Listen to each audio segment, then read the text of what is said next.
are with Alec Baldwin, y'all. He's speaking out about the shooting on the set of his movie Rust that, if you remember, killed cinematographer Halyna Hutchins.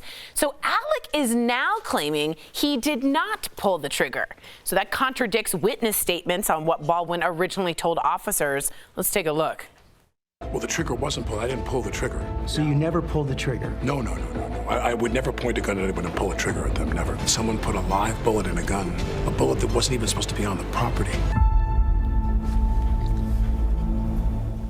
So now the Santa Fe sheriff is hitting back right now at Baldwin's story, telling Fox News that, quote, guns don't just go off. So whatever needs to happen to manipulate the firearm. Are we sure that's true? I know. Baldwin did that, and it was in his hands. Now, I realize this is a strategy. We're now talking about the very semantics of who did what instead of the main picture, which is a defense strategy.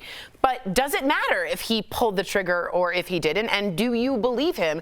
Because he told the cops he fired the gun, but he didn't pull the trigger. He never said he pulled the trigger. I believe it matters, but the question is, what does it matter for? Right. Does it matter in terms of the responsibility, the culpability? Does it matter in terms of the insurance? Right. You know, like there's a reason why it matters. Right. And that's what my question is what is the end game? Because obviously no one or most people don't believe that Alec Baldwin intentionally set out to murder Halyna Hutchins. Right. So by him getting in front of this in this way, is it because this is going to be a very long, drawn-out process and he wants to clear the air on his end?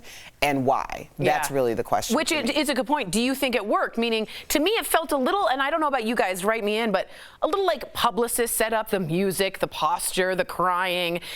It felt a little like an SNL sketch, right. to be honest. Well, the crying may be real. I mean, somebody that he knew is dead. Right. So, you know, I'm going to give him that. What I will say about this is, Erica, you just made me think about something when you said, why does it matter? I was like, well, why does it matter? It's probably because we're talking about millions of dollars of insurance money and who's going to pay that and who's going to receive that. And until you figure out and have a dead to rights, no pun intended, this is the guilty party, and this is the person that was negligent, and this is why they are going to pay, whether it be the production studio, whether it be Alec Baldwin himself, or whoever, whatever subsidiary that this is all under.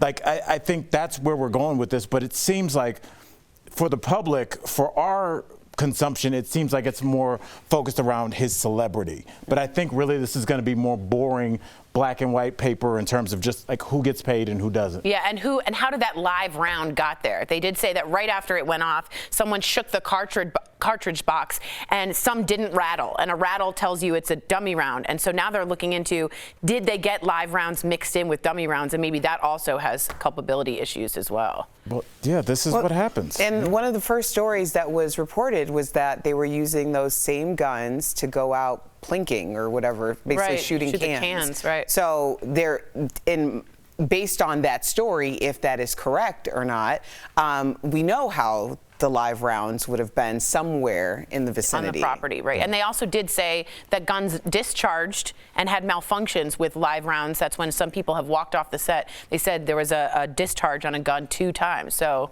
yeah, I feel like we're just zooming in on one or two parts of the story, but I think there's an overall arching issue of negligence here, whether it be the COVID issue, whether it be the lodging issue. They were staying the bullets, hours away. The armor, right. It just seems like this is a fundamental breakdown of procedure, and this is what happens when you, because I'm sure that it's much more expensive to deal with a union. Yeah. You know, and they're like, oh, he's a union guy, she's a union woman. They're more expensive. But the reason they are is because they do things a certain way. When you go non-union, it will be cheaper.